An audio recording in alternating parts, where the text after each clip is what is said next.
Ini ada persepsi yang agak kurang tepat nih, saya luruskan sini. Apa rumus keduanya? Korban satu hewan di atas namakan keseluruhannya. Boleh. Misal ayah saya telah wafat.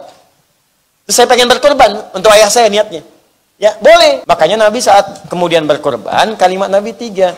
Allahumma hadza min Muhammad wa ali Muhammad wa ummat Muhammad SAW. Kadang suka nggak sanggup nerusin kalau baca hadis ini tuh. Sekarang kalau ada yang mau berkorban, hewannya sudah siap, maka bagaimana ciri kriteria hewan-hewan tersebut yang akan dikorbankan? Saya minta waktu 10 menit aja untuk bisa menjelaskan dengan lebih baik.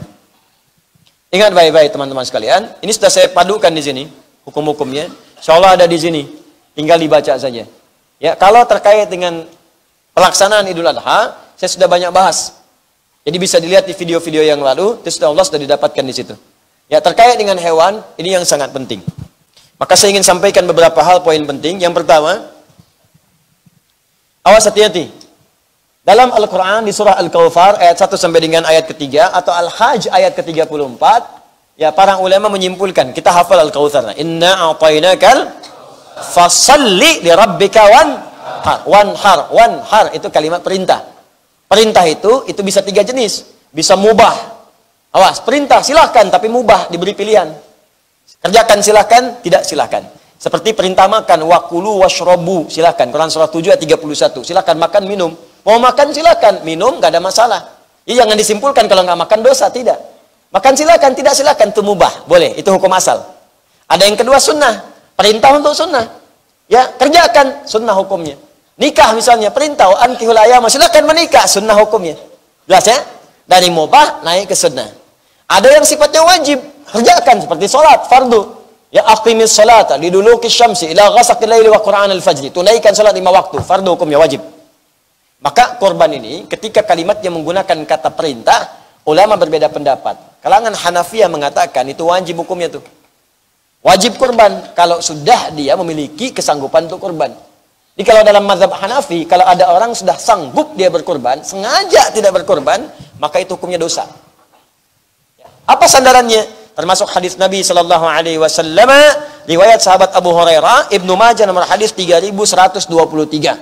Di buku saya halaman 34. Perhatikan, an Abi Hurairah, ya, an Abi Abdurrahman ibn Sahar, dari Abdurrahman bin Sahar, an Abdurrahman ibn Sahar, Abu Hurairah radhiyallahu taala anhu, anin Nabi sallallahu alaihi wasallam qala, hadis riwayat Nabi sallallahu alaihi wasallam, beliau menyampaikan, lihat kalimatnya, man kana lahu sa'atun walam yudhi fala yaqrabanna musallana, fala yaqrabanna pakai nun taukid, musallana.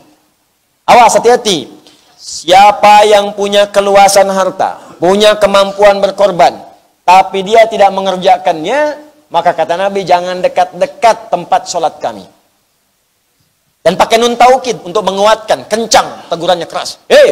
Mampu berkorban, datang ke pesta weekend tiap malam, tiap hari, makan minum enak di restoran paling mahal, berangkatnya ke tempat paling bagus, hotelnya semalam 48 juta, nginepnya luar biasa, korban nggak mampu. Uang dibakar-bakar tiap hari, dikumpulin 4 juta setahun, korban 2 juta nggak mampu. Rokok mampu, korban nggak mampu. Kenapa nggak Anda kumpulkan tahun ini? Saya berhenti merokok dulu. Kenapa, Pak? Papa mau kumpulkan buat kurban. Malu sama Allah. Ngisap asap, duit hilang. Mudah-mudahanlah kali ini asapnya bisa dibakar, aromanya harum sampai ke surga. Kumpulin. Ternyata begitu dikumpulkan setahun, dapat 2 kambing. Masya Allah. Alhamdulillah ya Allah, Kau berikan aku hidayah, mengganti rokok dengan kurban. Masya Allah. Balik. Kalau nggak percaya coba deh, setiap kebiasaan Anda merokok, kumpulkan ganti dengan uang kurban. Jadi setahun begitu jadi kurbannya bisa nangis Anda. Ya Allah. Masya Allah. Pak Haji, saya bisa kurban ternyata. Masya Allah. Masih mau merokok kamu? Kalau bisa sih di akhirat, bisa nggak Pak Haji? Bisa aja. Ntar asapnya ambil di neraka. Apinya. Ya. Paham ya? Ayo ganti. Nah, kalimat fala yaqraban, nah jangan dekat-dekat musola kami, itu kata ulama Hanafiyah, itu kecamannya tinggi, makanya hukumnya wajib. Ya. Kemudian mazhab Syafi'i berpandangan itu sunnah kifayah. Ada yang mengatakan sunnah ain. Ya, sunnah kifayah itu kalau sebagian sudah mendapati, maka berlaku kemudian pada yang lainnya cukup. Kalau sunnah ain, setiap orang mengerjakannya. Makanya ini tinggi, bagus nih. Ya. Ya, tinggi, bagus nih pandangannya. Artinya apa? Bergantung pada keluangan berkorban. Ini ada persepsi yang agak kurang tepat nih. Saya luruskan sini. Kalau Anda punya kemampuan untuk setiap orang berkorban di keluarga, itu boleh, silakan. Sunnah pada setiap diri melekat. Misal, di rumah Anda ada 5 orang. Istri, suami, 3 orang anak. Oke? Misalnya mau kurban satu-satu. Setiap satu orang sapi misalnya. Ya, sapi. 5 orang. Boleh. Silahkan. Atau kambing boleh. Domba boleh. Satu. Silahkan. Boleh. Kalau mampu. Ustadz, saya mampunya cuma 1 kambing. Punya uang cuma 2,5 juta, Ustadz. Saya kumpul-kumpulin. Dapat 2,5 juta. Saya nggak mampu kalau setiap satu semua. Akhirnya saya gilir aja. Tahun ini suami dulu. Tahun depan baru saya.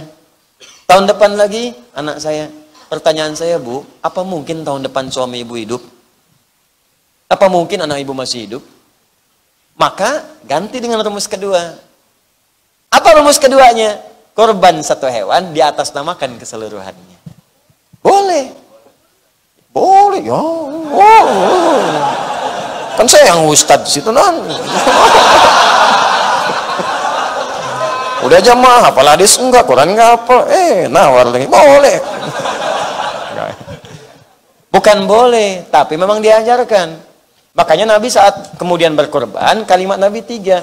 Allahumma hadza min Muhammad wa ali Muhammad wa ummat Muhammad SAW. Kadang suka nggak sanggup nerusin kalau baca hadis ini tuh. Ya Allah, mohon terima kurban ini dari Muhammad, dari keluarga besar Muhammad, dan dari umatnya Muhammad SAW yang tak mampu berkorban selama hidupnya. Nabi itu kalau kurban, sebagian di atas namakan Nabi, keluarga besarnya, dan beliau atas namakan umatnya yang nggak bisa kurban. Ya Allah, umat saya nggak bisa kurban.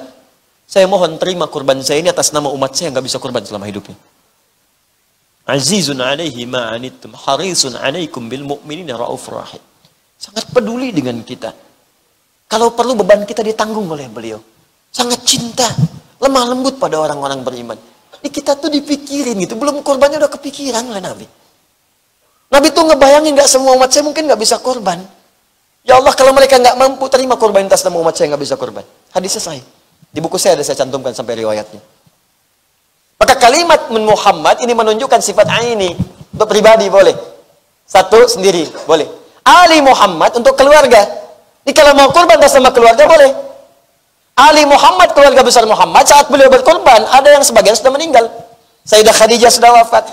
Masuk keluarga Nabi Muhammad. Ketika kita mendoakan Allahumma shalli ala Muhammad wa ala ali Muhammad, masuk keluarganya. Semua keluarga Nabi itu didoakan oleh kita.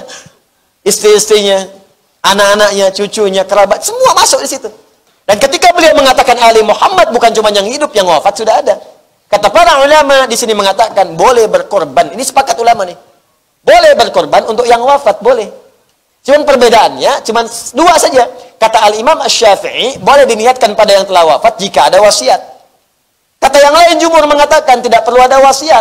Karena kalau nggak wasiat pun pasti pengen dikorbankan. Al-Imam Asy-Syafi'i mengatakan silakan berkorban untuk yang telah wafat jika ada wasiat. Di semua ulama sepakat boleh korban itu diatasnamakan bagi yang wafat, boleh. Misal ayah saya telah wafat, terus saya pengen berkorban untuk ayah saya, niatnya, ya boleh. Saya carikan sapi atau kambing, niatkan untuk ayah saya, boleh. Cuma beda pendapat saja. Kata Imam Syafi'i, ada wasiat gak? Kalau ada wasiat silahkan. Kalau tak ada, beliau mendiamkan. Jumhur mengatakan tak perlu ada wasiat pun boleh, karena lafaz hadisnya tidak menunjukkan ada wasiat. Jelas ya? Baik, yang terakhir umat Muhammad. Itu khusus kehususan bagi Nabi SAW. Di itu baru 1 hadis, turunan hukumnya udah banyak. Fikih itu begitu. Jadi jangan tanya lagi, Ustaz, apakah boleh saya misalnya berkorban untuk orang tua yang telah wafat? Boleh, silakan. Tapi jelaskan di situ tujuannya.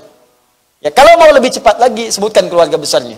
Keluarga besar misalnya Bapak Muhammad, maka istrinya masuk, anaknya masuk, cucunya masuk, ada di situ. Ya. Jelas ya? Nah, jadi jangan muskil lagi di sini kalau ada yang memang kadarnya dapat titipan dari Allah, misalnya 1 kambing, ingin untuk keluarga, niatkan untuk keluarga. Kalau ingin untuk 1 personal silahkan, tidak ada masalah. Untuk ayah saja misalnya silahkan, ibu saja tidak ada masalah.